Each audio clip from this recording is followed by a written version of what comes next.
The gelling action of this special fiber traps and removes waste, so you can feel lighter and more energetic. Metamucil, promoting digestive health for a better you. Learn more at Metamucil. Intended to diagnose, treat, cure, or prevent any disease. As one of the top-rated general contractors in the Midlands Home Renovation specializes in both interior and exterior residential remodeling services. From kitchen or bathroom remodeling to a whole home renovation, they have the expertise to handle projects of any size and complexity. Their team works closely with you to understand your vision and bring it to life with precision. Any project, big or small, they really can do it all. Do what I did and call our friends at Midlands Home Renovations today, or visit them online at midlandshomerenovations.com. This year, Roy and Dana Finley are shaking things up at AAA Heating and Air. For the next 12 months, they're telling their customers no. Get a new system purchase with no payments and no interest for a whole year. You heard that right. Purchase a brand new system in 2024 and get no payments and no interest until 2025. Do what I did. Call AAA Heating and Air today for your free estimate. 803-677-1500. Tell them Bill Gunner sent you. AAA Air when you need us. AAA Heating and Air. What you're talking about. Sponsored by Love Chevrolet, South Carolina's #1 volume Chevy dealer. Don't let the summer of savings pass you by. I-26 at Harbison and at lovechevy.com. Together, let's drive.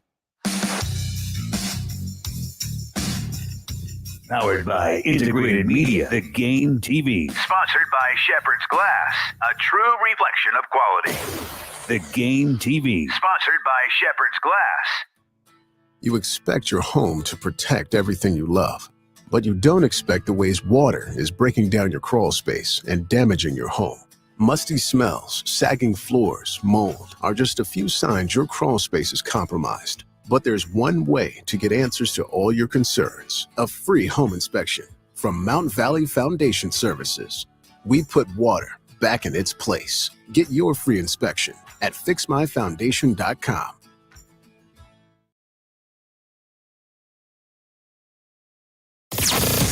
WNKT FM, Eastover, Columbia. The home of the national champion, Gamecocks women's basketball team. Congrats, y'all. A Cumulus media station. Here's the gang from the Postgame show. Live from the 2024 SEC Media Days at the Omni in Dallas. 2024 SEC Media Days is sponsored by the Anastapula Law Firm, TEC Equipment Rental, Forest Lake Travel, Lexington Medical Center, Lawyer Lisa, Ziegler Carts, Behringer General Store, and Mr. P's Pools and Pool Supply. Exclusively on the Game Network.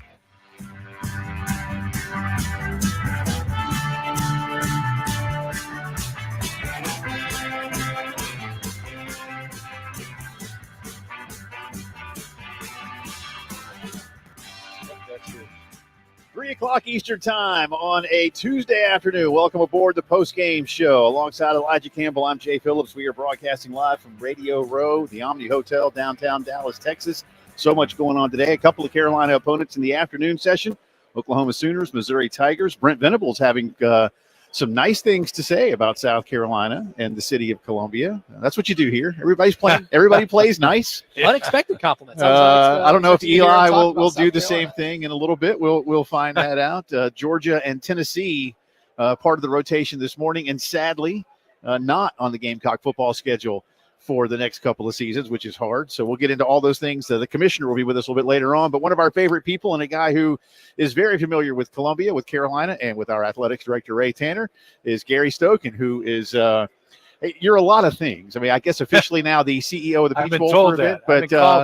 But I have said, and this will embarrass you probably, but you are, I told Elijah, Gary Stokan is one of the 2 or 3 most important reasons why the city of Atlanta has become a global center for athletics. Oh, well, you're very kind.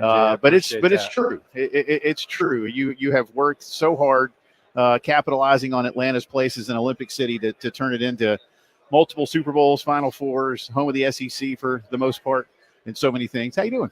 Doing very, very blessed, and I'm very appreciative of what you said. It's it's easy to do when you're in the type of city we're in, with the kind of corporate support like the Aflacs and the Chick-fil-A's, right, who really get it.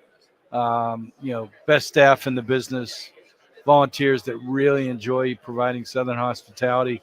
Great facilities like Mercedes-Benz Stadium. So, you got all those ingredients. You just, kind of put them together. And, we've been very blessed to host some of the big events in the world. Now that we've gotten that out of the way, the best Ray Tanner stories you wanted to know, we can do that a little bit later. But you and Ray do go way back to your days. Hello to Ray if he's listening in Raleigh. Well, he says he says if he's listening to something on the radio, it's probably country music. I would believe and I forget that. which Sirius XM channel it is. I would believe that. But he Ray's says a great guy. You guys are very blessed to have him as an AD down there. He's good to us here at the station as well. He puts up with Jay, which is really the hardest part he of does. the job, because Jay will bug him. He actually, is that right? He actually does put up with me. Yeah. Tolerates. We get tolerate's a good word. Huh? We get along pretty well. But thank goodness Charles Bloom, who Charles is a great guy too, a fantastic intermediary. Steve Fink is a good mediator as well. Steve is also great. The Gamecocks will be in your game next year, right? Yeah, I just ironically enough, we were at our lake house with my grandkids and my daughters and son-in-laws this past 10 days. You get one break a year and this is it. And my wife and I was pushing a cart at Publix and getting ready for them to come up. And there's Cheryl Beamer. Yeah. And she looks at me and says, in her best Southern accent, "Gary, what are you doing to me?" She said, "Putting South Carolina and Virginia Tech in that game next year. What am I going to do?" With Shane is obviously South Carolina and Frank, longtime Virginia Tech. So, I think she'll wind up South Carolina fan with obviously blood in her son still coaching. Well, Coach Frank, we see him now at games, and he is full on garnet and black. Oh yeah, Yeah. So Frank's as loyal as they come, man. Loyal to blood. That's what it's all about. Yeah, next year we'll see how it goes. Clemson and Georgia this year, but the Chick-fil-A kickoff has become probably the premier kickoff event in college football. Again, I think Atlanta has been, and this city here in Dallas is great it's a lot like Atlanta here, right? I mean, it's a pro sports town, but a college melting pot, and they love their college sports here point, too. Jay. You're right. I think CFP looks at Dallas and Atlanta as cities that really get college football, and that's one of the reasons why the Cotton Bowl and the Peach Bowl were selected. Yeah. To join the Rose, the Sugar, the Orange, and the Fiesta in the New Year's 6 games. So we're very blessed. We still have 2 years left on the existing contract. So you're still going to see, the Big Ten champ go in the Rose Bowl in the playoff. You still see the SEC or Big 12 champ, whoever's ranked higher, go to the Sugar Bowl. And then us in the Fiesta Bowl will get, the other conference champs. And in another 2 years, I think that'll probably all go away. And it'll be, geographical and based on, who deserves to go where.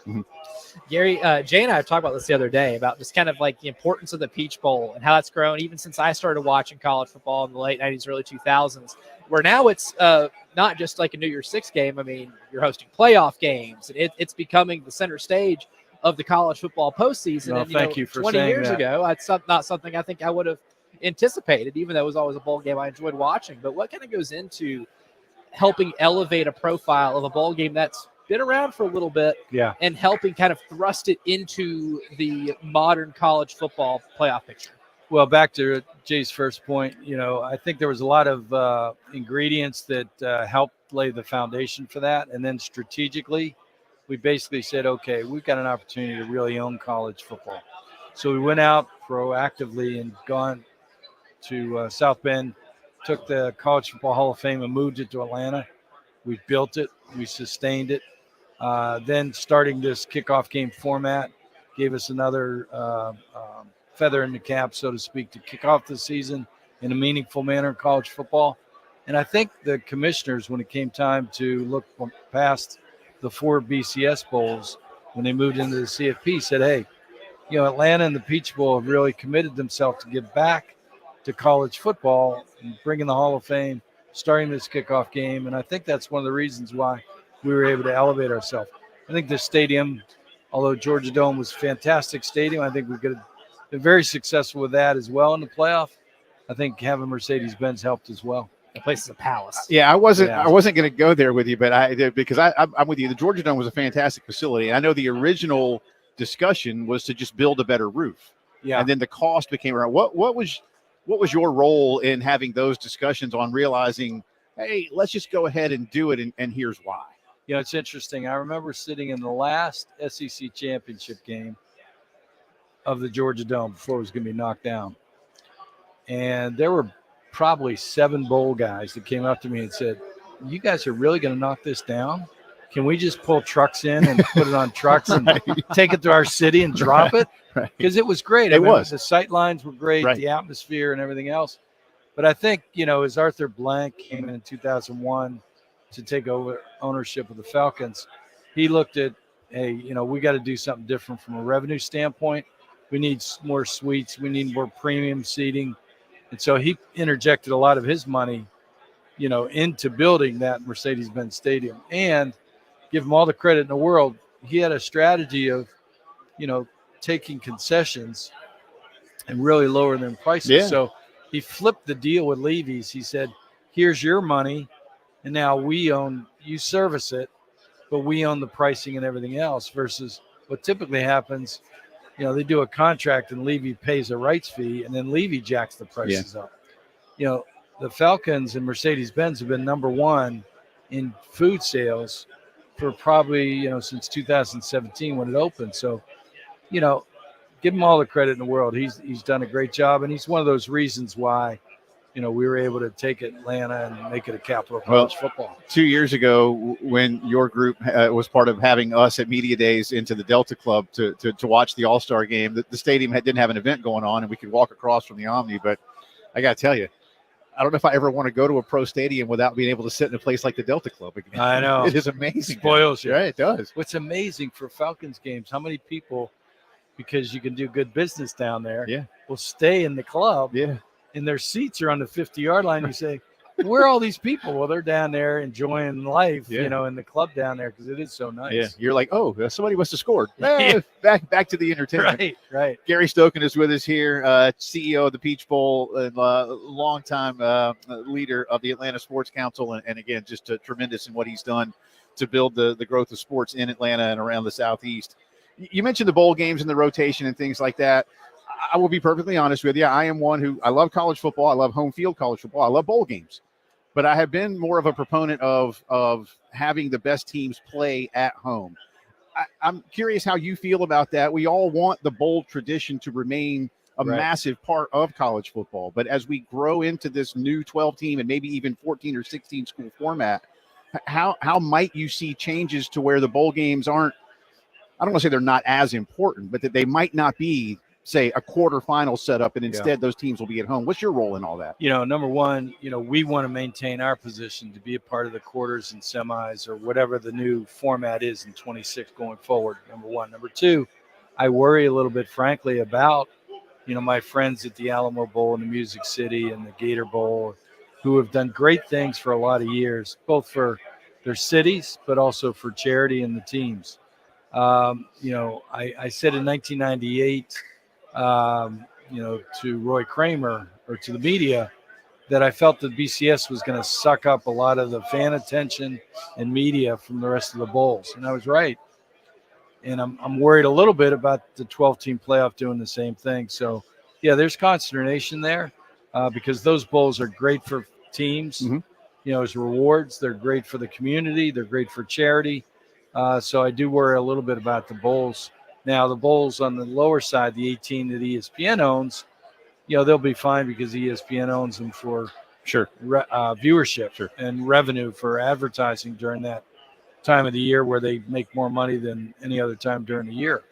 But that middle bowls, I worry about that, and I hope they continue to succeed because bowls are great rewards for teams in successful years. And from a production standpoint, too, something I've always been curious about. When your bowl is one of the playoff games, what are maybe some of the differences, whether it be in production and hosting the teams? Is there anything that I guess goes additionally above and beyond other than just an advancement to the national championship? Yeah, it's really an interesting question because you'll see it a little bit this year with the playoff coming into play because, as I've said, the players on campus as long as we can, we're in a playoff and we're going to have to travel week to week. And so you're going to see less of a bowl week experience in, the six bowl games, quarters, and semis. You're going to see more of a situation where teams are going to come in, 3 games before and they're not going to do anything in the community. They're going to stay in their hotel.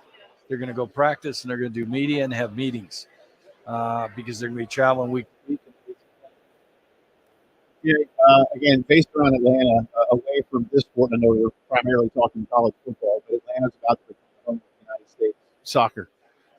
Again, your roles are multifaceted across the Atlanta metro. Did you have any help in Well, give credit to steering Arthur Blank. Arthur Blank, again, he bought the Atlanta United, created the Atlanta United.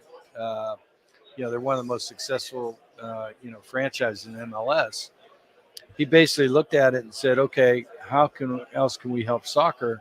And so he put up $50 million to the USSF to bring from Chicago the United States Soccer Federation to Atlanta in partnership to some extent with Dan Cathy, the CEO, former CEO of Chick-fil-A, now chairman of Chick-fil-A, because Dan owns in south of Atlanta, Fayette County, a huge piece of property that they have built the biggest movie theater or movie production capability in the United States there. And they're second only to LA and producing movies now. And he's built a city there, Trilliff, which is from everybody from actors and producers and directors and stagehands can live there. There's different prices of housing and amenities, etc. And so he wanted to add soccer to that. And so it's a great complex that he's developed down there. So that's the thing with Atlanta. You get guys, CEOs that really, want to support things and give back to the city. It goes all the way back to, Mr. Candler and Mr. Woodruff from Coca-Cola. That's part of the DNA of Atlanta is the CEOs run the city. Right. They say, hey, we want our city to be this. They got the airport built, right? I mean, that's the forward-thinking that they have, and that's what's happened in sports with Arthur Blank and Dan Cathy. What might you be able to tell us about whatever's next on your horizon from a big picture, big project perspective for Atlanta? For me, I think, if I had a magic wand, what I'd like to do is I'd like to have the national championship of EA Sports, esports in Atlanta, start with the kickoff game and have the national championship in Atlanta. Because I think with EA Sports college football now and esports growth and the younger people, that's the next generation and that's the next thing. I won't be here to do it because I'm 69 and, I'm not an esports enthusiast or participatory player, but I think that to me is the next thing that I would focus on. Oh, this guy to my right will be, if you need him, get his number. I'm available. All right. I'm available. We might do that. I'm getting back into playing video games after like a decade hiatus. Is that right? This game. So because of EA Sports, because college football, because the college football. Is that right? Because that used to be my favorite video game. Every year it came out, every July, I would always get that game. They stopped in 2014. Yeah. And I had no real desire to keep, spending the money to get another console or anything like that. So whenever this one got revived, I decided, pun totally intended, I'm getting back in the game. I think it's going to be huge. And what I'd like to see is, us have players play it. Yes. And part of the national championship, and then have fans play it for a national championship. So many of these players grew up. So hopefully in a couple of years when that happens, you guys will say we heard it first here. Oh, there you go. See, that's what I'm here for. And if you look over your right shoulder, there's a simulation of the game right over there. Oh, there is? Played. Really? Yes, sir. Yeah, they got it right game? over there. Yeah, right over there. Yeah, they've been cool. So it's here. Gary, thank you as always. Yeah, Jay, great to be sir. with you. Thank I always you. enjoy visiting with Thank you. Yes, sir. Good to meet you. I may be contacting you. Right back at you. Say hello to Ray and Shane. I love them. We will. Great people. And we're very blessed to have both of them. The Aflac kickoff game, of course, in the Dome, Clemson and Georgia on Saturday, the 31st of We're Mercedes-Benz August. now, not the Dome. Yeah. Oh, I'm sorry. When I say the Dome, I say the Dome because I'm old school. But yes, Mercedes-Benz Stadium, which is a palace. That's right. As we have said, it is. Thanks, guys. It is Appreciate beautiful. you. Thank you, Gary. Appreciate it. Lots more to do. Day 2 of Media Days rolling on from Dallas.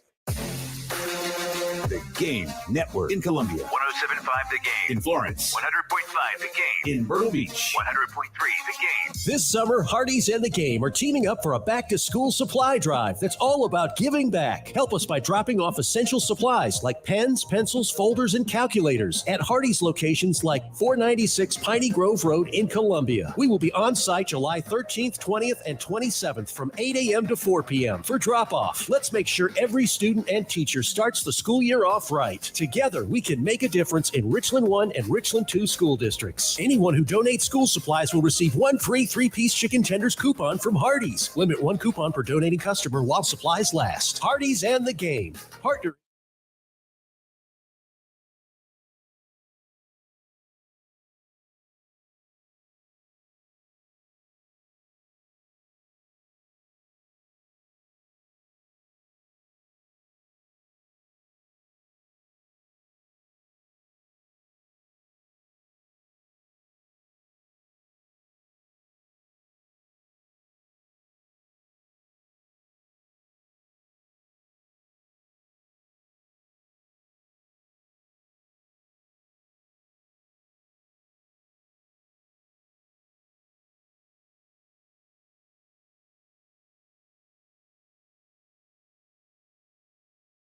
I apologize for stepping all over it. 803-948-8327 for all your home theater needs, outdoor entertainment, and so much more.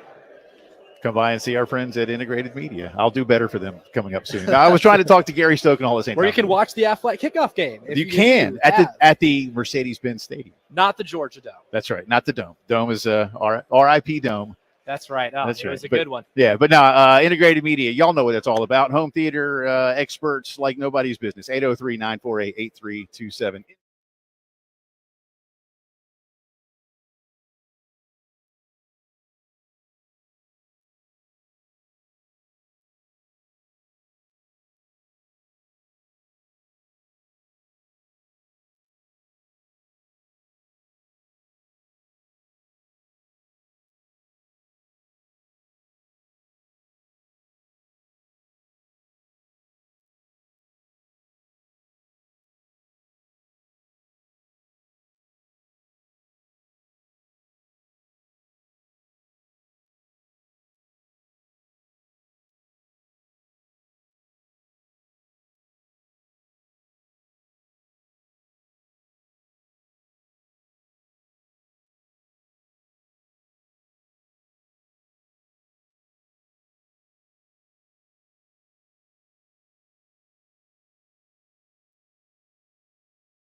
in my mind, and I believe in most of the people in this room, is a no doubt Hall of Famer. He impacted our game more in the last 50 years than a lot of other people, not only with his legacy, but also with his football acumen. His air raid offense is the dominant offense when you look at high school football, its elements in college football, and all the way translating into the NFL game. We all know why cross. We all know that 6 is 4 verticals. We all understand that rocket laser, where tailback screens, rocket to the right, laser to the left. He won 158 career games, was the 2008 Big 12 Coach of the Year, 2-time Pac-12 Coach of the Year, and in 2018 was the AFCA Football Coach of the Year. Won 11 games at Texas Tech and 11 games at Washington State. And I understand that his career winning percentage is 5.596, 1 win short of the 60% threshold. And I understand that standards are there for people to make decisions, but I also understand that Coach Leach would be a great value to the Hall of Fame because of the legacy that he has, because of the impact that he made, because of the innovator that he was, because of the legacy of coaches that he left. And in my opinion, not only a winner, but a Hall of Famer. And I hope that Mr. Hatchell will recognize that as CEO, he has the ability to utilize his discretion to make the obvious into reality. And that obvious is that the Hall of Fame is incomplete without Coach Mike Leach in it. In 2023, the University of Missouri had a remarkable football season, capped off by winning the 88th Cotton Bowl. Tip of the hat to Rick for such great hospitality, and I think Finn Ewing is in here somewhere. Shout out to Finn. We set some great records. We sent the most players in Mizzou history to the NFL Combine. We tied the record for most numbers of players drafted at the University of Missouri, but we also had the second highest APR in the SEC. And so by any metric that we have, or the metrics that we have in place for our program, we accomplished our goal of chasing 2 dreams, developing an elite edge, and playing for championships. But let me state this as clearly as I can state it. That was last year. And last year has nothing to do with this year, okay? And so we as a team, as a brotherhood, as a coaching staff, as a group of players have to go and form our own identity. We have to go develop our own team chemistry. We have to go figure out what it means to be a tough physical football team. We got to understand what kind of poise it's going to take to play and execute under pressure. And we have a difficult task ahead of us. And so with that being said, in order for us to accomplish our goals this season, our football team has a lot of growth to make. And we have a lot of new faces, 20 high school players, 16 transfers, 7 walk-ons. That's 43 new additions to our football team in order to achieve what we want to achieve this year. You know, offensively, we return a lot of starters. We return a lot of production, but I think, you know, in this league, in order to be successful, you have to win in the trenches. And it starts with having to replace a left tackle and a left guard that had 3 years of starting experience. Now, we have as much competitive depth as we've ever had at the offensive line position with the addition of Caden Green, Marcus Bryant, Javen Richardson, Logan Reichert, Mitch Walters. All of those guys have the ability to fill the needs that we have, but we're going to need to play well at the line of scrimmage, and we have our hands full in trying to create the dominance that we want to have in order to effectively protect the quarterback and run the ball that we need to in order to compete at a high level. You know, running back also has a lot of question marks for us. In the last 3 years, Mizzou has led the SEC, or has had the SEC's leading rusher with Tyler Beatty and Cody Schrader. And it's not as easy as just replacing Cody Schrader's production on the field. His impact in our locker room through toughness demonstrated day in, day out in the way he performed, his leadership in the locker room, in positive, contagious energy is going to be very difficult to replace. Now, we've got a lot of really good players who can do it. You know, we went into the portal and found Marcus Carroll and Nate Noel. both respective good players at their previous locations. We have a local product from Lancaster, Kewan Lacey. We have a running back from El Paso and Tavares Jones. We've got Jamal Roberts. We have the talent in order to successfully run the football, but we have to do the other things. We have to lead and demonstrate toughness at a daily, at a consistent basis, not only in how we rush the football, but how we protect the quarterback, how we do the little things, how we build a cohesive unit with the offensive line. Wide receivers, tight ends, quarterbacks all have returning players who have played a significant amount and have received significant accolades in their past. But just like I said, those are all in the past. It's about what we do this year moving forward, and they still have a lot left to prove. Defense, we welcome a new defensive coordinator, Corey Batoon, who looks to help us improve in key areas. You know, last year we were 95th in explosive rush. We were 108th in explosive pass. We were 50th in the country in third down defense. And so our mindset has been, how do we get better? And yes, we have to replace a lot of defensive talented players. We had 5 players selected in the draft in the first 4 rounds.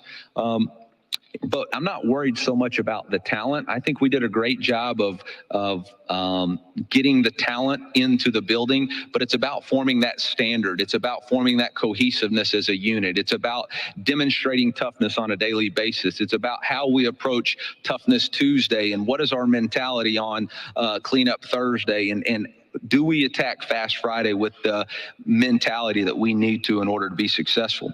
I look for veterans like Christian Williams, who's here with us today, Johnny Walker, who was the Cotton Bowl MVP, Drayden Norwood, Joseph Charleston, Chuck Hicks, Dalen Carnell, Trevez Johnson, who all have multi-game starts, to be guys who we lean on to develop that consistency and teach the newcomers the way that we want to play.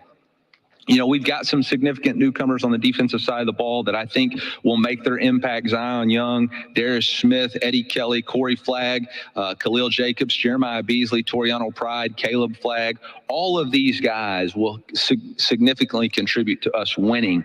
But it's all about us developing and consistently maintaining the standards that have been built over the last 4 years. Again, we have a lot left to prove to reach the level of consistency and success that we all want.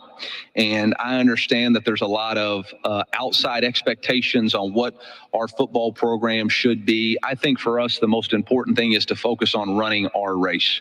You know, now with no divisions, 12-team playoff, you can get caught up in a lot of what ifs and playing a lot of hypotheticals. The only thing that I know for sure is that we're going to play Murray State week 1. And we have to focus with everything we have on being 1-0 and consistently preparing the way we know it takes to be 1-0. And at the end of the year, we'll look back over our 12 games and we'll see how many of those wins and what that earns us. So with that, I'll open it up for questions. Thank you, Coach. If you have a question, please raise your hand. Seth, Diego, or Nolan will get a microphone. Again, we ask that you give your name and affiliation before the questions. So we'll go ahead and come all the way up here to the front and start with Bob. I was hoping it was you, Bob. Yeah, I didn't want to disappoint you. Well, I guess I was supposed to identify. Bob Holt, Arkansas Democrat Gazette. How you doing, Eli? Great. You know, you guys were basically 500, you know, the previous years, and last year you made a big jump. So you've kind of gone from the hunters to the hunted. And high expectations this year. What's the mindset? How do you deal with that with the team? Yeah, I don't think that changes for us at all. Number one core value for us is always compete to do it better than it's ever been done before. So our mentality every single week is to always compete. And it really is not about anybody else except our own internal drive and expectations to be the very best that we can be. And so we don't rely on exterior noise and exterior factors to provide our motivation. We're motivated every day with, again, always compete mindset, developing an elite edge, which is energy, details, grit, and emotional consistency with how we train, how we prepare each day in order for us to play our best game on Saturday. And, you know, we have a group of experienced players. I think one of the things that helped us last year was the number of players that we had on our team with career starts. And this year, we really have the same. You know, we have 22 players on our roster that have 12 or more starts in their collegiate career. And so, you know, we have the expertise. We have those letdown games in our past that really help us realize that, hey, you can't take a Tuesday practice off. You can't miss workday Wednesday. You have to approach Fast Friday with a mindset of this is what it takes to win in order for you to put your best foot forward on Saturday. And in this league, if you don't, you're going to get embarrassed in a hurry. Coach, we'll go over to our left on this near aisle. Hey, Eli, Alex Miller with the Bryan College Station Eagle. Texas A&M is y'all's first road game. How do y'all view that matchup a month into this season as you guys could try to keep things rolling this year? Yeah, obviously we're aware that that's going to be one of the first true road game that we have on our schedule. But you know, there's really a lot of unknowns for us on what Texas A&M is going to be. Obviously, have a lot of respect for Coach Elko. He's kicked my butt several times as a defensive coordinator, and obviously has excellent acumen from what he did at Duke. You know, obviously have a lot of respect for what he's got as from his offensive coordinator with Colin Klein, having gone against him the last 2 years. But until you figure out what their team really is in the first 4 games, I don't know that you know, I can accurately portray what the expectations are going to be. We do know that we're going to have to prepare for noise and understand that they've got an excellent home field advantage that we're going to have to really work really hard to replicate. And you can't just replicate it the week of the game. You're going to have to do it throughout fall camp and each week throughout the leading up to the game. Coach, we're going to go away to the back of the room over to our right. Hey, Coach. Billy Jones, KTGR Columbia. How you doing? Great. I'm curious what Corey's going to bring to this defense, the way maybe it'll look similar, a little bit different to the units that Blake Baker put together. How do you see that side of the ball shaping up, and what's Corey going to bring from an attitude and an X and a O's perspective? Yeah, Death Row is the University of Missouri's defense, and it's had different leaders throughout its time, but that's uniquely us. Obviously, Coach Batoon has come in and installed the defense in the basic DNA of what it's been. But obviously each, you know, to me, play callers are a type of artist, and each artist paints his own picture. So obviously he'll have a few wrinkles of his own, but for us, it's still going to be about stopping the run, confusing, hitting the quarterback, and winning situational football, which is 2-minute third downs and red zone defense. So, you know, whoever the architect of the defense or whoever's in there calling the plays is going to have to maintain those 3 things within the fundamental structure that is set in place to install. So he's done a really good job of that so far, and our players have really bought into that. And like I said in my opening statement, I'm more concerned about us eliminating explosive plays, which is the second biggest contributor to winning and losing in college football. Turnovers is number 1. The explosive play battle is number 2. And how do we improve on third downs? I mean, being 50th in the country on third down percentage is not great. So there's still areas that we can really improve, and that's what we're going to try to do. Going to go straight in front of me on the second row, Barry. Yeah, Eli, Barry Trammell with the Tulsa World. Turns out we were born in the same hospital. There you go. Me long before you. I never ventured very far away from it, but you guys left Norman quickly. Can you talk about your family's ties to Norman and what took you to Arkansas not too long thereafter? Yeah, Mom, family all lived, or my grandma lived in El Reno, Oklahoma. Have an uncle and an aunt live in Bethany and Edmond, Oklahoma. I used to go to Oklahoma every Christmas as a young kid. They moved to Arkansas for a job for my dad, and lived in Alma, I think almost 40 years now. But fondly think about those drives to Oklahoma City. We used to stop in Sallisaw for breakfast. You know, used to stop at Troy Aikman's hometown about halfway to use the restroom, and then finish up in El Reno, and spent time in Edmond. And so, yeah, it was one of those places that visited a lot growing up. So we're going to stay in the same section over on the left aisle, about 2 rows further back. Coach Reed Darcy with the Baton Rouge Advocate. I wanted to ask about the coaches you lost in the offseason, particularly on the defensive side of the ball. What exactly did they bring to your defense over the last couple seasons, and what exactly are you losing in them, and how do you think you can sort of reshape the defense around your new staff? Yeah, Blake Baker, Jake Olson, and Kevin Peoples are great men and good football coaches. But I'd like to really focus on, what the additions of Corey Batoon and Brian Early and Jacob Yarrow are. We were able to go out and add Corey Batoon, who's been an SEC coordinator, or is coached in this league, has been a coordinator in a lot of different leagues, and does an excellent job of teaching the safety position, coaching his coaches to exactly what he wants. You think about Brian Early and Sac Ave, what he's done at Houston. He had 5 players drafted in the last 5 years at the defensive line. He's had players in the Senior Bowl. Jacob Yarrow was the defensive coordinator at the University of Hawaii for the previous couple of years and decided that he wanted to try and get into the SEC. And obviously now with the new coaching rules is going to have a direct impact in coaching our players. And so, it was really an opportunity for us to go out and improve our staff. And really, build a cohesive unit with guys. So I'm very excited about those guys, and very excited about what the new look death row defense is going to be with those guys at the forefront. We'll go in the center aisle, straight ahead. Coach Drinkwitz, Drew DeArmond, WZZN Radio, Huntsville, Alabama. Brady Cook won a spirited battle at quarterback. You told us that last year at SEC Media Days. He went on to have, I thought, a really, really solid year. How have you seen him grow since that time, and what is his ceiling this year? And what is a really deep year for quarterbacks in the conference? Yeah, I think what Brady has done is continually demonstrated a competitive spirit and a standard of excellence. He's earned the respect of everybody in our locker room, not just on the offensive side of the ball, but in every aspect of our organization, from the coaches to the players to the nutritionists, because of his consistent nature. We talk about developing an elite edge. Brady's never having a bad day. It didn't matter if his girlfriend had broken up with him or if he had thrown an interception. He just loves coming to work, being in the training room.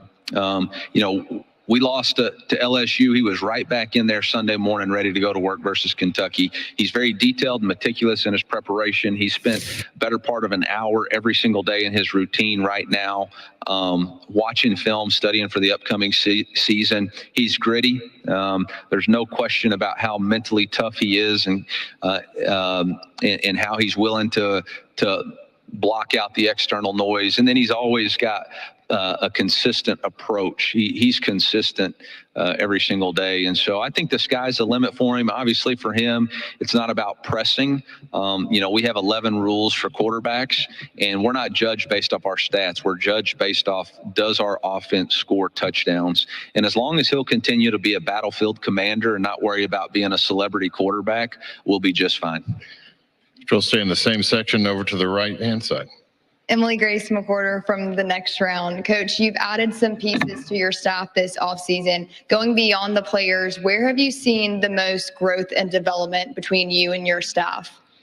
Yeah, I think year 2 with Coach Moore, who's done an outstanding job for us offensively, I think you just see a more comfortability out of Kirby and his day-to-day interactions, a more understanding of where we need to improve. You can see some of the guys that he works directly with, whether it's Durham Cato, whether it's Andy B, whether it's I call him Harlan Hill, but Brendan Boylan. You can just him and Jack Abercrombie, you can tell that he's more comfortable in how he's approaching his, okay, this is where we got to get better at, how he's being accountable to the things that we weren't good at.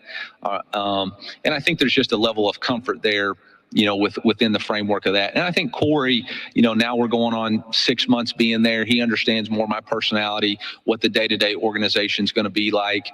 We have a better understanding of what the rules are now within the NCAA and what our coaching staff can piece together. So look forward to that continuing to grow and develop. But I think more than anything, you see a consistency and a comfortability within the office. Coach, we're going to go over to our left on this near aisle on the far section.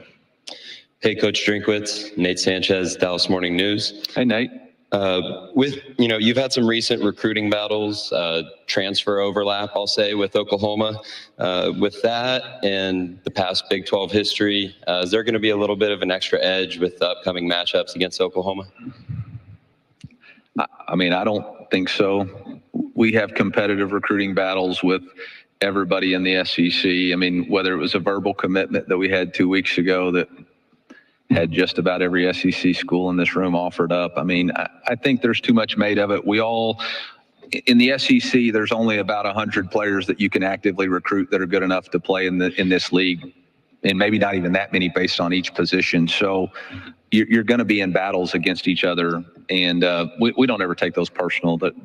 So it's great for the fans and it's great for social media, but for us, it's another quality opponent on our schedule that we're going to have play at our absolute best in order to have any type of opportunity to win. Coach, we'll go back to the middle section, about 4 rows back.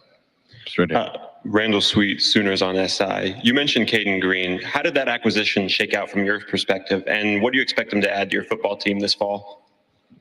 Yeah, we recruited Caden heavily in high school. He entered the transfer portal. He took visits to a couple of different schools, and ultimately we end up getting we were the right fit for him. You know, excited about what Caden brings to our program. He's very consistent in his approach every single day. Obviously, he's got the STI, size, toughness, and instincts to be an elite player. Demonstrated that capability last year on the football field. And so for us, he's provided a lot of position flexibility. I've been very impressed with the humbleness of his approach. You know, him and Coach Jones have a tremendous relationship. They are consistently communicating about him being a tackle or a guard and what's best for our team and what's best for him. And ultimately, he just wants to win and wants to be a part of our football team. I think him and Armand Mimbu, who are high school teammates, got a great relationship. They push each other every single day to be a little bit better. And I think he's been a really good addition to our football team. Okay, we'll stay in that center section all the way towards the back. Coach Mike Griffith, AJC's Dog Nation. I guess it was just a couple of years ago you were on the proverbial hot seat, according to some of us experts. Can you talk about how you persevered through that and some of the steps Missouri's taken in this NIL era to become a championship contender? Yeah, I mean, hot seat, cold seat. I mean, the only person that had me on the hot seat was Dennis Dodd, but where are you at, Dennis? No, it is what it is, man. We all understand there's expectations with this job, and when you're not meeting them, obviously the noise picks up. But I think it's really more of a tip of the hat to the players and the coaches who believed in what we were doing, believed in the vision that we had. It's a tribute to Ryan Russell, our director of athletic performance, who I think does as good as anybody in the country, developing a mindset and developing our players physically. That helped us, you know, achieve the success that we had. Obviously, it took a team effort from the administration. The ever-changing world of NIL and transfer portal, you have to be flexible and be in a position to take advantage of it. And you know, we had several leaders in the political realm, Curtis Gregory obviously being one, who really championed the effort for us to be at the forefront. And now you're hearing reference to the Mizzou model of NIL, which I think is a tribute to our administration, our president, Moon Choi, our board of curators, and to a lot of the politicians in Jeff City who have a love for the University of Missouri and understand that the University of Missouri is a window to the 6 million people of our state. And we have an opportunity to represent the best of our state. And our core mission at the University of Missouri is derived from educating the state of Missouri. You know, one of the things that our success has allowed us to do is accurately portray what kind of unbelievable AAU accredited education that you can get at the University of Missouri. Most of y'all probably don't know this, but we have the #1 nuclear medicine reactor site in the country at the University of Missouri. And it is a phenomenal thing that fights cancer every single day and is on the forefront of that. So I think the opportunity to have success so that you can show off your university is a positive thing for everybody in our state. And we're proud to represent the University of Missouri and wear the black and gold. We have time for 2 more. We'll start right here in the section in front of me. Hey, Coach. Chris Phillips, SEC Unfiltered. You lose Cody Schrader, obviously, who was invaluable to your football team last year. You replace that production with Marcus Carroll and Nate Noel coming via the transfer portal. What do you expect out of that room? Are you expecting one of those guys to emerge and be your bell cow back? Are you looking more of a running back by committee approach? How do you replace the production loss from what Schrader provided a year ago? Yeah, I mean, I think for me, it's not necessarily as much about replacing the production. It's about how do you replace the person. Cody Schrader was as unique a person and teammate that I've ever coached in my entire career. The toughness that he displayed on a daily basis, the amount of care, how driven he was to be the best that he could be, how much care he had for his the rest of his team. I'll never forget Houston Nutt came and spoke to our team in fall camp, and he talked about these are the best days of your life. And Cody Schrader still talks about that. And he told our team, hey, man, I'm now in the NFL, but I promise you, these are the best days of your life. And he really embodied that. And so for us about replacing him, I'm not worried about the talent. You know, Cody was an extremely talented player, but we have talented players in that room. It's going to be more about, can we replace the consistency? Can we replace the leadership? And can we demonstrate the toughness that Cody demonstrated on a down in, down out basis, whether it was picking up the quarterback or sticking it up in there for an extra yard, or being consistent in how he practiced every Tuesday and Wednesday. Those are going to be the things that we have to replace. And do Marcus, can Nate, can Kewan, can Jamal, can Tavares consistently do that? Because that's what it's going to take in order for us to achieve the success that we want to achieve. Okay, we'll take one final one over here to our front left. Hey, Coach. Graham Coffey, Dog Central. With the potential to play as many as 17 games, does it add emphasis to, recruiting 1 through 85 and making sure that you guys make the most of all those scholarships? And I guess with your recruiting trending upwards, I know you spoke earlier about the law change, but I am curious, is there any way you can quantify, I guess, the difference that has made for you guys in terms of winning some of these high profile recruiting battles that you've been able to recently?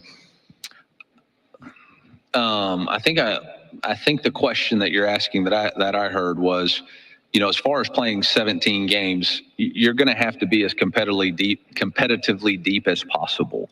And for us, that was an extreme focus for us in recruiting out of the transfer portal. Last year's success, I think, can be directly attributed to we had, I think it was 32 players who had started 5 or more career games in their college career. This year, we have 31 players that have 4 or more career starts in their game. We have 22 players that have 12 or more college starts.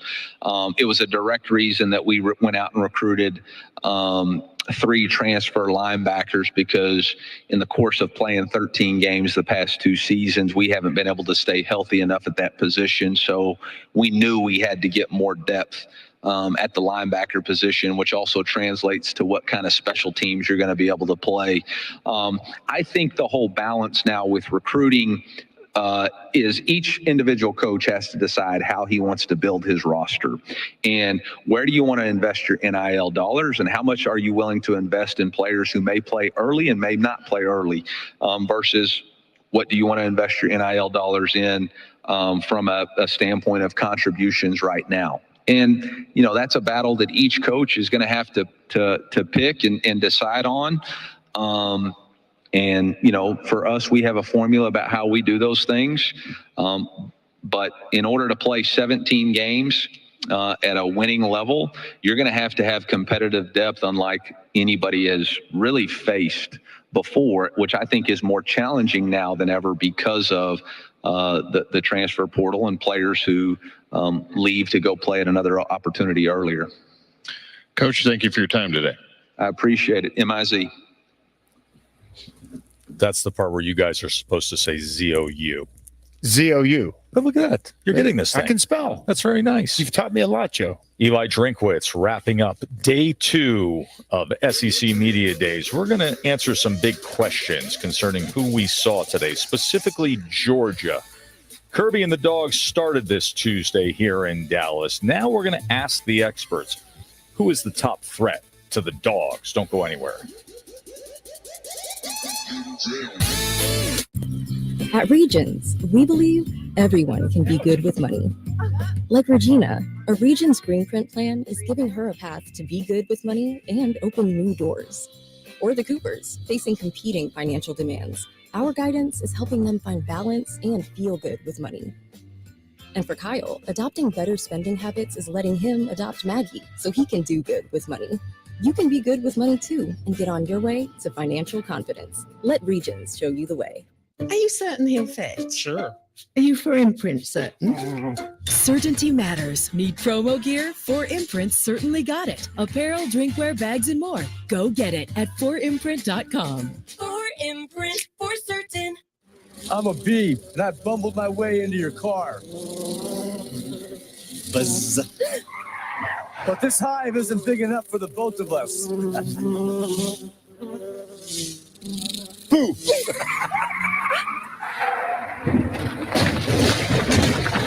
Oh, wow, what a buzzkill.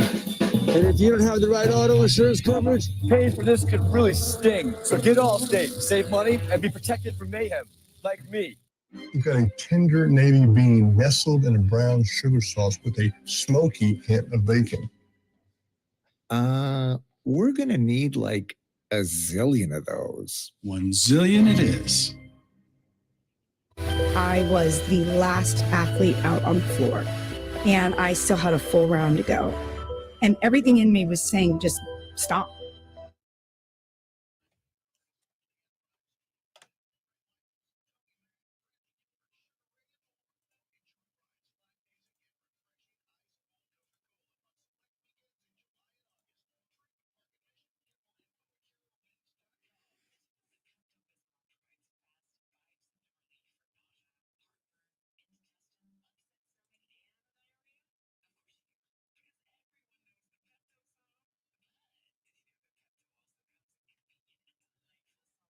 That's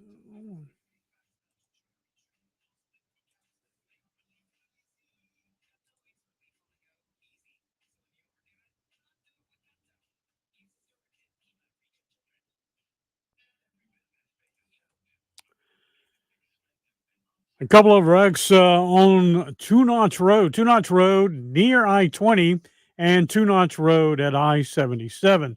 North Main between Lorik Avenue and Albemarle.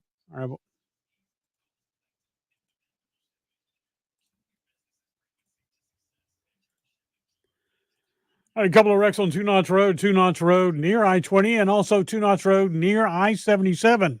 Also a wreck at North Main and near Lorik Avenue. We have Airbase Road at Cross Hill and White Pond at I-20. This is Captain Dave, WIS TV Traffic Center.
All right, a 3-minute delay with an accident on I-26 going to be westbound between St. Andrews Road and Piney Grove, Dutch Fork Road, Dreer Shoals Road, Broad River Road. That's going to be right by Chick-fil-A, an accident there. River Drive near Sunset, 378 at North Lucas, and Bar Road at Wildlife Road. So quite a few accidents out there. Be careful. We've had some rain in the area and some thunderstorms. So look out for that. Look out for those roads. Make sure if you do get caught in that rain, turn your headlights on.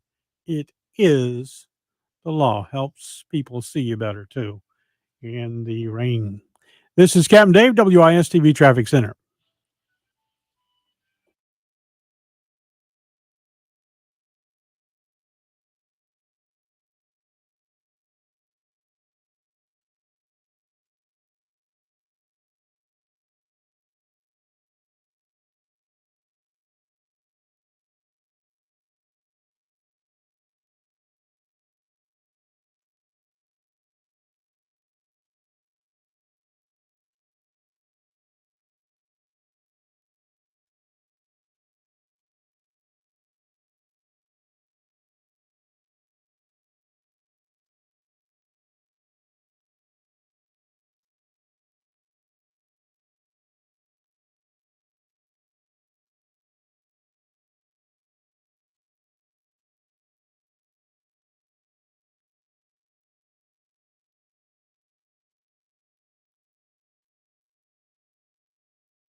I really don't know how to answer that other than we're excited for the challenge. As competitors, as a football program, Oklahoma, isn't intimidated as a football program. We're running towards the SEC. I think that goes without saying.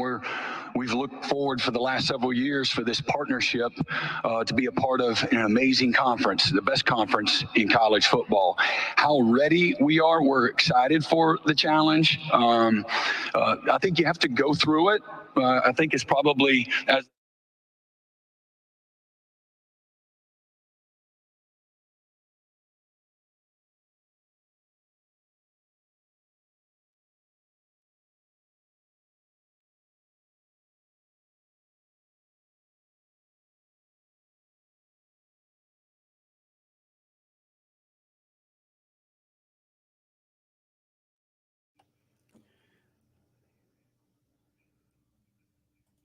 A wreck on 26 going to be outbound at St. Andrews Road. Jesus, it's not at.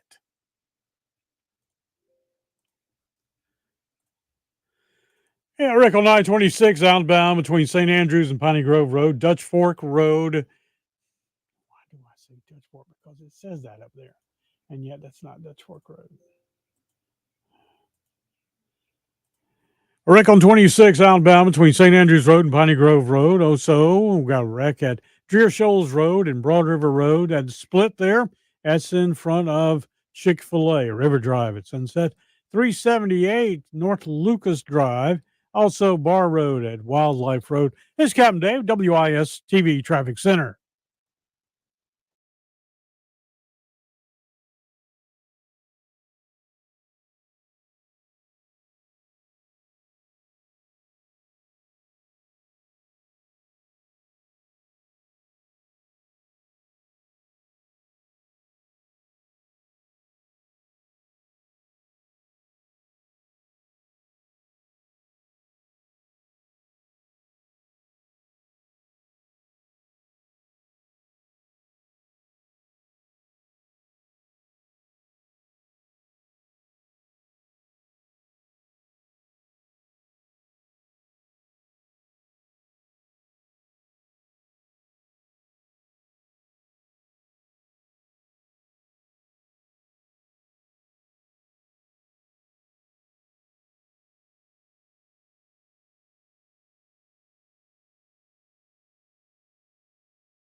Right, I-20 westbound between St. Andrews Road, Pine Grove Road, got a wreck there. Also got one at Dreer Shoals Road at Broad River Road, River Drive at Sunset, Longtown at Clemson Road, 378 at North Lucas, and Bar Road at Wildlife Road.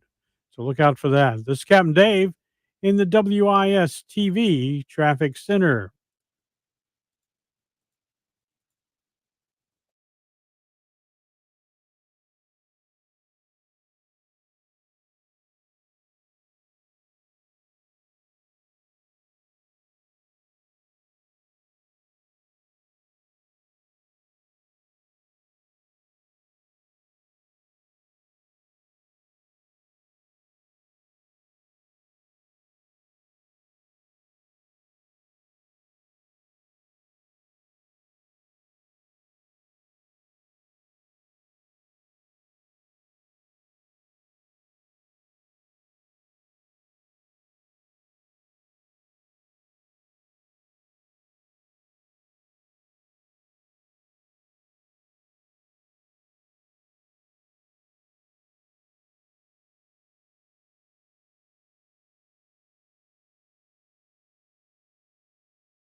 busy day, a busy week for you. How are you? I'm doing well. Really excited to be here in Dallas. Major League Baseball's All-Star game is down the road. See some SEC guys play there. You going tonight? I am. Good. Good. Yeah. Skeens. The Skeens story is. I sat behind him and said hello. Yeah, I saw night the tweet. at the home run derby. Speaking of the tweet, Elijah and I both follow you. We know that you're an avid, typically nonfiction reader. So we do have a little something for one of the latest books you're reading that we're gonna have some fun with. Like I told Catherine last year, I was jealous of the dudes from Arkansas that you're with that always do like the rock and roll quiz. So we wanted to try to find some way to incorporate that with you this year. It won't be quite a quiz or anything, but Elijah has been very creative with this. I have a theme. Okay. So it's fun. Look, I'm not going to dwell on the expansion talk, but it is certainly something that I know dominates a lot of our landscape. Yeah. You guys can ask me. Yeah. I give you permission. No, So ask away. thank you. But does it bother you that we talk that much about it? And I'll give you this, Commissioner. I've spoken to some of the attorneys around that ACC case, and one of them mentioned the term tortious interference, and that's something that you sort of alluded to without using the legal term the other day. Your presidents and chancellors have told you, hey, we're not getting into any of that. Absolutely. But I sometimes when I see these fan bases or some writers say, oh, well, school A and B will just simply go to the SEC. Well, I don't see like it's just a snap your finger and it's that easy. But when you see these things, what goes through Greg Sankey's head? Well, you wonder if people pay attention. So we had an announcement of an invitation in late July 21, and those two schools are just now entering the league. It's 3 years. So there is no instant application here, no snap your fingers reality. That's one. The second is, and I really give credit to both the presidents from Oklahoma and Texas saying this to me up front first, which is once the invitations were issued, they wanted a respectful and orderly transition. So you've not seen our logo in Austin or in Norman until their entry dates. You've not seen them running out with our flag on the football games in the past 3 years. They're part of the Big 12, and we respected that. The third is credit to our presidents and chancellors who said, we don't want to be entangled in others' litigation. And obviously there's litigation. And I think it's a fair question for you to ask, where I responded yesterday. It was the third question in the big media room. And I'm giving the same answer, which is, look, I'm not involved in recruiting members. We're at 16. That's the point of celebration for this league. We made the right decision 3 years ago. A lot of people questioned it back then, if you remember. There's a lot of frustration. But you see what's played out since, and we've been in a position to make our own decisions, not react to others.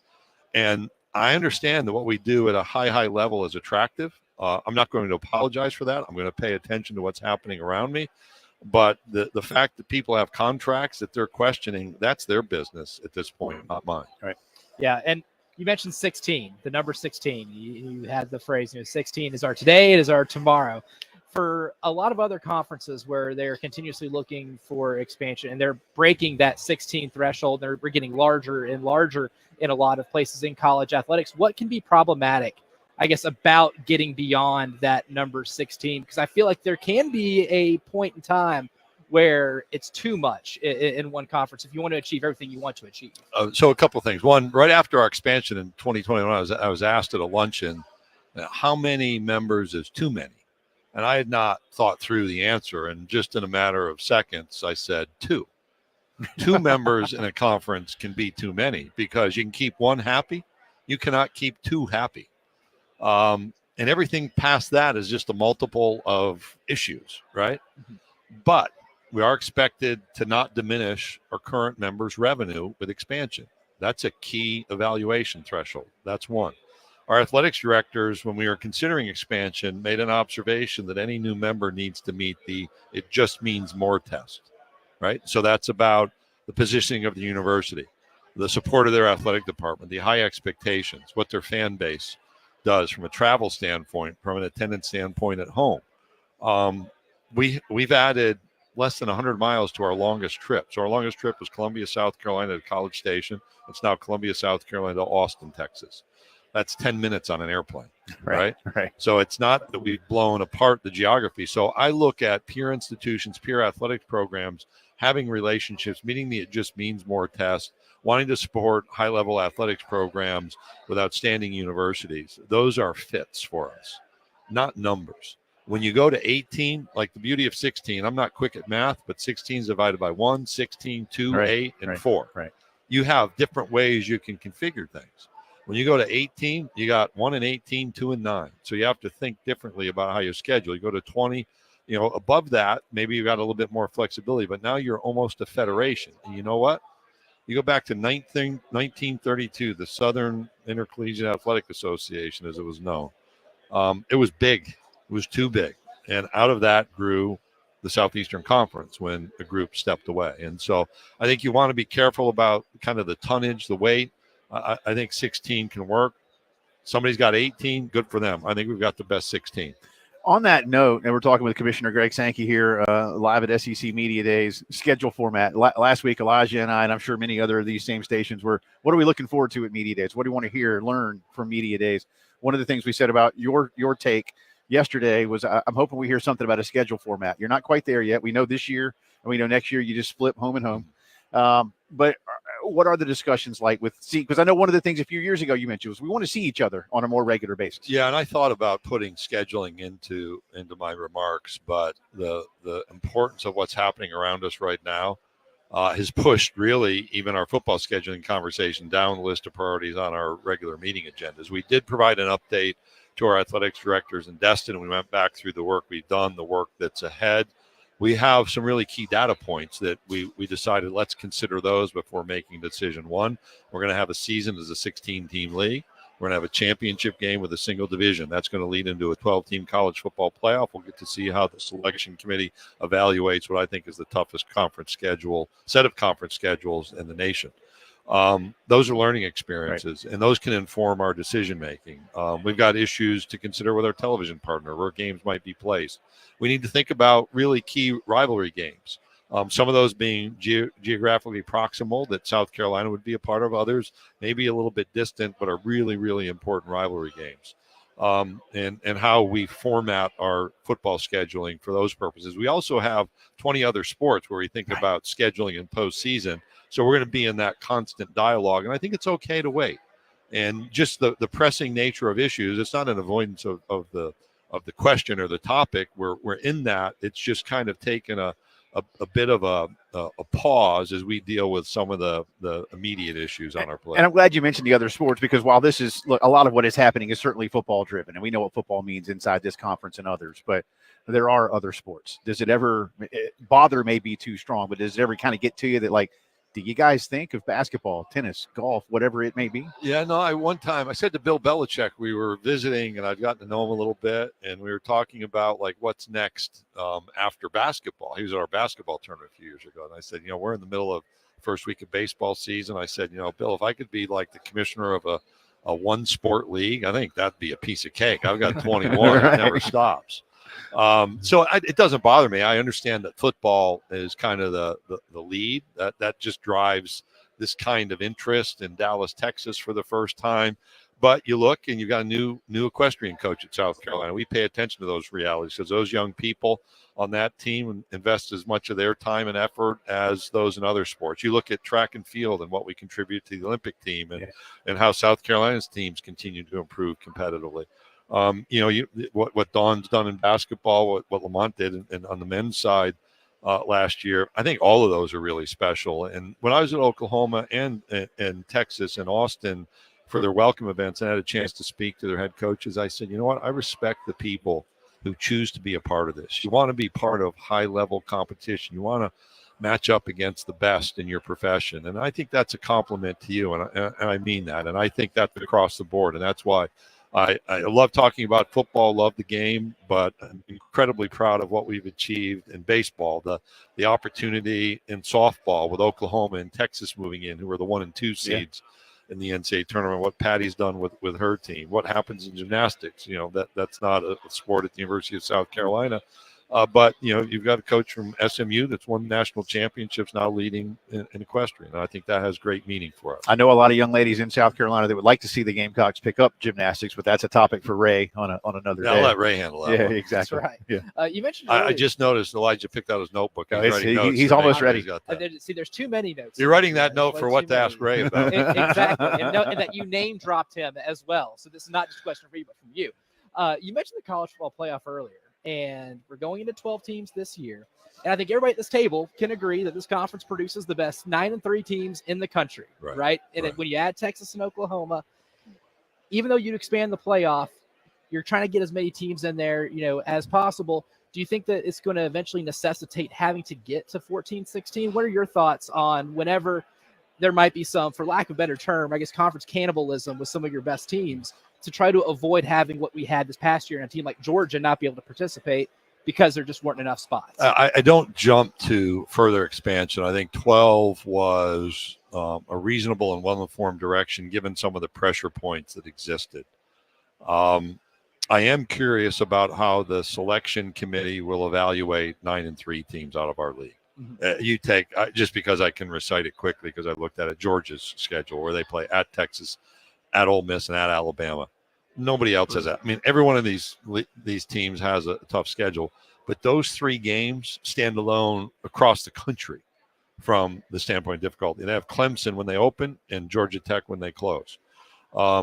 They're not alone in tough scheduling, but they could be 9-3 and be one of the best 4 teams in the country, or certainly one of the best 11 if that 5th conference champion is out of the window. How do they compare to a 10-2 or maybe an 11-1 team that has not played that kind of rigor? And last year we saw it. There's a lot of complaints out of Tallahassee about Florida State. I think Georgia was in the 4 best teams. Yes. They lost 1 game in 2 years, and that was in our conference championship game to the University of Alabama. 3 points. Yeah. And you're going to tell me that I fully admire, and I talked to both athletics directors selection morning because we didn't know if we'd be left out. Yeah.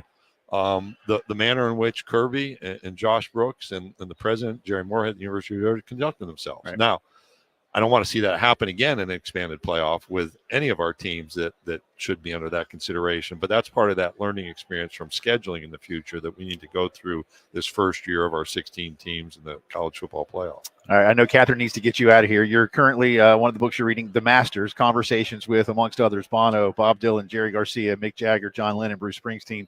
Elijah has gotten creative for you with a little fun here, but this is good. So what do you think of some of these? Go ahead and explain. Yes, because you're rock and roll guy. We have some SEC rock and roll song themes here for you. Missouri, Eli Drinkwitz is going to talk, and Luther, Beast of Burden, SEC rock and roll song. So we're combining player names. I got you. Or we have the Sugar Magnolia Bowl. Yeah. Jerry Garcia is one of the rock and roll stars mentioned in that. I Drink What's Alone, George Thorogood. That was a J Phillips original. Right there, the rise and fall of Ziggy Bart Stardust. That goes deep. That's what I told him. You guys had a lot of time on your hands. No, he did it in like 10 minutes, Commissioner. I'm serious. I've got a lot, so I'm really giving you the best here. In honor of Texas joining the conference, Ricky Williams, don't lose that number. There you go. Steely Dan, if you're a Steely Dan guy. And 2 more to end. Baseball theme. 2 SEC teams to play for the title. You, Caden Kent, always get what you want. And lastly, this is my favorite. I can't get Bo Satis Jackson. That's well worked. There you go. So that was a work of art. There's more. I got like 15 in here. Yeah, he'll hit you on Twitter. So I bought that book, Square Books, in Oxford, Mississippi. I was walking around and I saw the Masters. I thought it was a golf book. That's what he story said, about the right, Masters. right. And I pulled it out, and the Bono thing and the Springsteen thing pulled me in. But it was pretty interesting to read those guys' stories. Some of those interviews, it's a Rolling Stones editor set of interviews go back to like 68, I think, with Dylan and I'm gonna be getting it, and I'm a big Grateful Dead fan too, amongst other, and the Stones. So seen them both many times. Always a pleasure, sir. Absolutely. Thank you so much. We will see you when you're back in Columbia, and Catherine's amazing, right? Yep, thank you. Yeah, you bet. See you all soon. All right, guys, lots more to do from Radio Row in Dallas. It's the Postgame Show.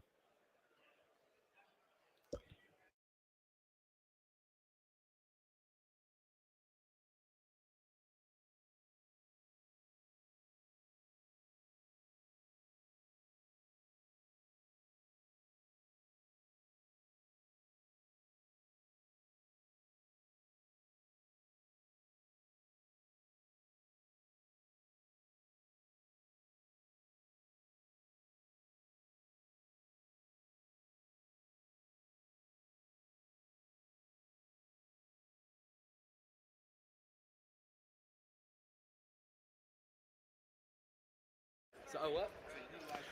Listen, Dallas, Texas, y'all. It's 101 degrees again today. Don't know what it is in Columbia, but I imagine it's close. Make sure you're staying nice and comfortable. Beat the season with AAA heating and air all across the Midlands of South Carolina. And if it's time for a system that really can beat the season all year long, then it's time for you to get a free replacement estimate today from our good friends at AAA Heating and Air. Don't worry about the cost. Roy and Dana Finley have guaranteed financing options. 12 months, no payments, no interest, a $1,500 system buyback rebate, and the 15-year parts and labor warranty. If you want that instant quote, get onto the website right now. Call AAAtoday.com. That's call AAAtoday.com. Or for any service need, any other questions, you can call them up. 803-677-1500. They've done work at my house, done work for Bill Gunner and many of our other great friends. They can do it for you too. Call AAAtoday.com. AAA Heating and Air.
Hey, big problem with a wreck, major one. This is I-77 northbound Bluff Road, exit number 5. The two right-hand lanes are blocked there, so that's causing a tie-up. We expect it to last for quite a while longer before they get it out of the way. Corley Mill Road at 378, an accident there. Also, Longtown Road at Clemson Road, a wreck. Hardscrabble Road at Clemson Road. Clemson having a rough time of it this afternoon in several ways. Also, Highway 6 at Sunset Boulevard got an accident there as well this afternoon. It's Captain Dave, WIS-TV Traffic Center.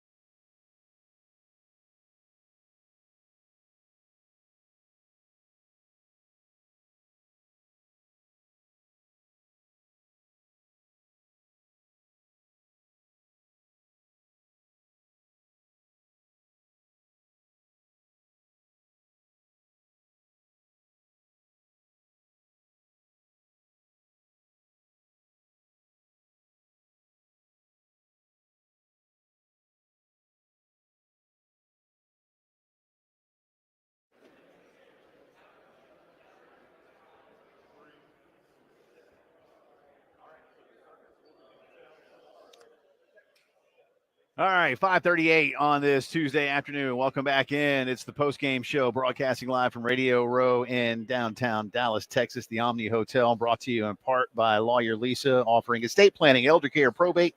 They spend their days and nights worrying about your future, so you don't have to. Online, lawyerlisa.com, and TEC Equipment Rentals, your local Takeuchi dealer. Check them out online at www.tecrental.com.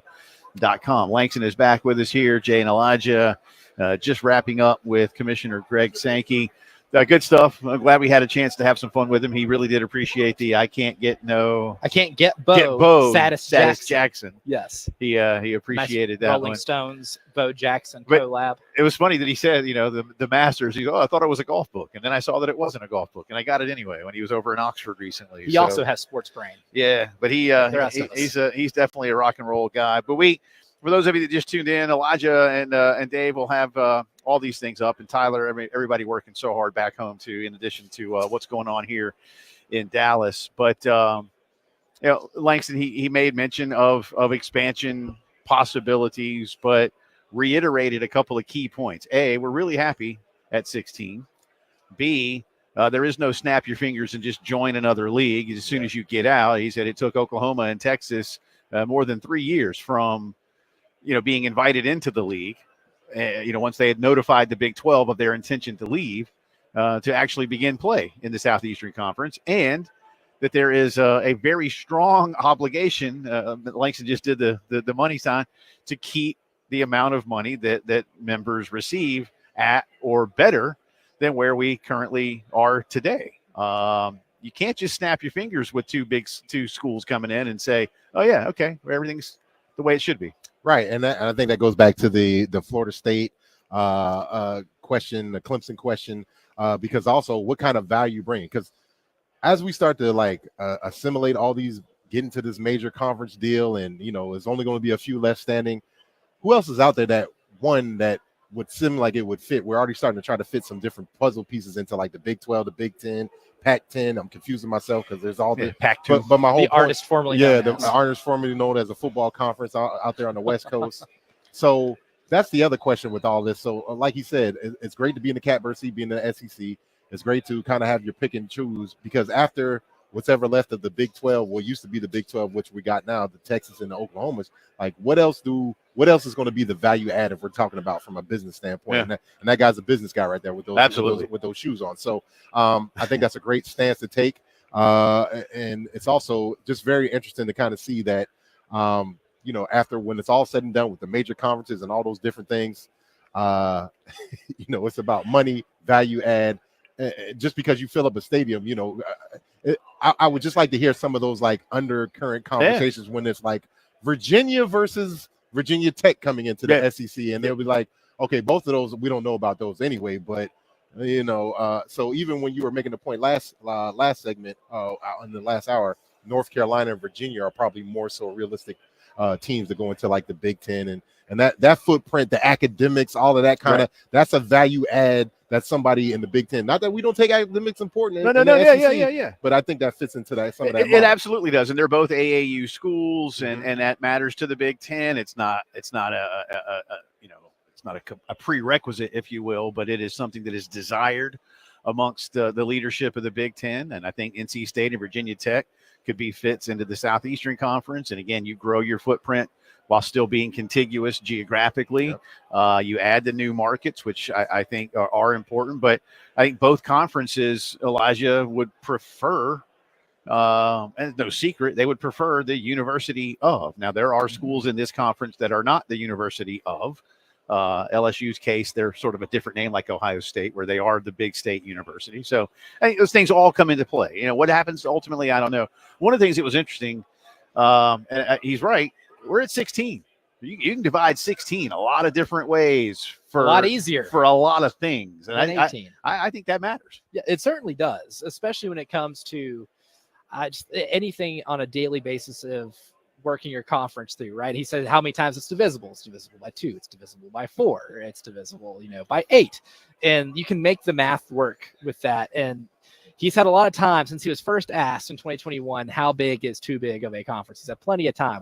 to formulate that answer. And I think he did a really good job of kind of selling that. Like, 16 is a really good number for a conference like this. So everybody else is expanding. They're going to have more issues. And the first thing he said when it came to talking about the size of the conference, he said the first thing that we mentioned, or the first thing we wanted to know was, is this going to change the bottom line for our current member schools? And when they realized that it would not, that was when they were cool with making the decision. And I think that's going to be a big motivating factor. And I think once you get past 16, I know the Big 12 is probably going to learn this the hard way. The Big 10 is going to learn this the hard way. It's going to get a lot trickier for your current member schools. And I think that's where his loyalties are going to lie ultimately. So if Tulsa goes into what is now the Big 12, Houston I'm confused. They're already. Big 12. They're Big 12. So think about that. I've been Kansas State. I've been a blue blood. We finally starting to get some big money going in here. Now all of a sudden, Houston in year 4 starts to get the same amount of money that I've been getting since I've been day one member. And I think that's one of the biggest points. And him being a good commissioner, like the NFL commissioner, he's got to make sure he takes care of the quote unquote schools that have been here first, the owners, the South Carolinas that have been here since 1992. Yep. Not to say we'll pound the table and get upset, but we're not going to go anywhere else because, again, by far, SEC is cutting the biggest TV deals, those checks. And like you said, I think that's a very good point that he needed to make, that, you don't want to just, it's cool to have some other schools come in here, but they'll be benefiting of that more and not adding to the bottom line of a South Carolina or a Georgia. And again, if we don't ever play those folks, of course, Georgia's going to say, no, don't bring Tulsa State in or whoever the school is we're trying to think of in this hypothetical. But that's a great point. And I think that's something that fans don't think of because, it'll be cool to be Langston Moore mindset and have the video game, Texas, Florida, and all that. It'll be one big conference. Let's just get one East Coast big conference, one West Coast big conference. But there's going to be a lot of folks in there like the Michigans, the South Carolinas, the Georgias, and these major conferences that were there first. We've been getting this money. But hold up. Why do they get to come have a seat at the table and get a very prominent seat next to the big piece of chicken? Or get more than get more than what I'm getting. Right. We'll look ahead to Wednesday, wrap up day 2 here from Radio Row. Of course, our coverage brought to you by great folks like Ziegler Kart Sales, providing top-notch golf cart sales and service for more than 20 years. 843-621-5016. And Behringer General Store on West Evans Street in Florence. Relax and shop local at Behringer's, where the past meets the future. This is the Postgame Show.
So many great people bringing us out here, and once again, big thanks to Daisy Miller and her team at Forest Lake Travel for getting us out here. Listen, there's big games out. Get to Norman, get to wherever you need to go, or if you want those bye weeks, you need to get on a cruise. Forest Lake Travel, ForestLakeTravel.com, 738-1520, back home in Columbia. I don't go anywhere without them. All right, first off, real quick, Mr. NFL, Brandon Ayuk has requested a trade from the Niners because he don't like what he's making. Saw that go by today. Yeah. Oh, hang on. We turned you down. My bad. There we go. That was my fault. I was about to say still because Yeah. it feels like this has been going on for a really, really long time. And somebody's going to have to be the odd man out who gets paid. Kittle's got to get paid. McCaffrey's going to. Debo's getting paid. They figured out a way to give McCaffrey like $30 more million. So, and then they got that quarterback dude who's creeping up. I know they want to keep him on that rookie contract, but he keeps performing. And somehow, some way, quarterbacks always find a way to get leverage. Doesn't matter if it's 3 years out, 2 years out. Defensive lineman doesn't matter. Well, we'll see how that one goes. All-Star game tonight. You and I are National Leaguers. We are. You like the Braves? I'm a Braves fan, but I just feel so disconnected. I was going to ask, won the home run derby last night. I didn't watch. Teoscar Hernandez of the Dodgers. The first ever Dodger to win it. Yeah. Really? Dodgers never had a home run derby winner. And he was hatless. I didn't like the hatless. See, put a hat on. If I'm in a home run derby, my hat is backwards, my hair is down, and we are slugging. So baby. would you take hat backwards versus no hat on, Jay? Yes. Okay. I don't really like the backwards hat in the competition type scene, but Junior. There's kids running around. Listen, Junior Ken Griffey Jr. changed it, so I'm not like Mr. Like get off my lawn. You're not calling Coward. You're not a complete curmudgeon. But I was like, put a hat on, man. It's baseball. You got to wear a hat. Yeah. I mean that's part of the uniform. Put on a hat. Did he have a cool mullet or something like that? No. It's pretty straight up. It's pretty straight up. But locks weren't flowing, nothing like that. No, not for him. Not like Dart or some of the other guys. Some of those dudes have hair like Elijah's, but Teoscar does not. My question for the remainder of the week is, who will fill out the other three members of Color Me Bad? Because Jack Dart is coming here with a nice, very R&B turtleneck suit. Carson Beck came in here with a nice fuchsia type shoe, a lot of ankle showing, and not French quite a loafers. turtleneck. We decided. I don't know what to call that neck. I don't know what that is. It's not a turtleneck because right. it doesn't fold, doesn't all thick and folded over, but it went up higher than a t-shirt neck. But not turtleneck where you look like a complete. And it wasn't schmuck. a mock turtle either. It wasn't a Henley, as Preston told me what the Henley is. Versus, I don't know. I don't know what it was. I just know they just look like two of the three members from Color Me Bad. So I'm just trying to figure out who's going to be the other three guys to fill out this R&B. What is it? Quintuplet? What's five? Quintet. So tomorrow, well, let's see. Tomorrow we have. I don't know who's coming yet. I haven't seen. I have seen. I have it in front of me right now. But tomorrow we have Kalen DeBoer. We have we have Bama coming. We have Mississippi State coming. We have Florida coming, and we have Alabama. No, sorry, Steve Marquez is at Texas. I was thinking about when he was at Bama and Texas. Coming. Sorry. Nice solid lineup. Solid lineup. Yeah, no, that tomorrow. So you got Texas, Florida, and Bama tomorrow. That'll be an interesting day. And Jeff Levy is sadly going to kind of get overlooked, but he's got a job on his hands. At 8:45 Central Time, the college football playoff. It has a CFP here, so is the trophy going to take questions? Are we going to have the trophy is here? Did you see the trophy? No, I haven't. I want to touch it. I probably won't let me touch it, but I want to see it. Yeah, I don't know. I don't know if they let you touch it. I don't know. There's nobody guarding it. It's one of those deals where, I mean, if there ain't nobody guarding it's one of those deals where, like, somebody's watching this, right? They're not I don't think so. I want to touch it. It's going to send off some alarms. It's just been sitting there. I mean, it's in a prominent spot, but it's just kind of sitting there, off to the side. As soon as you get up there, yeah, there's probably some dude like right around the corner, and like you get like within 2 inches of it, and some alarm goes off. You get it's got one of those heat alarms, or whatever. It feels like body heat, like the Declaration of Independence, or like Raiders. You know, you got to weigh out the bag of sand. And Raiders you do it wrong. You got to eyeball it, Jay, to touch it. I'm going to channel my inner Nick Cage. We're going to steal the college playoff. Didn't work. Yeah, that'd be pretty cool. Langston, again, thanks for the hospitality you were showing us. Get ready tomorrow. Get ready. Well, I guess I better not eat dinner tonight. No. Dave, thank you. Thanks to the commissioner and Gary Stokan for joining us today. To all our fine sponsors who are doing it, to Tyler and everybody else working hard for us. We will see y'all from Dallas tomorrow.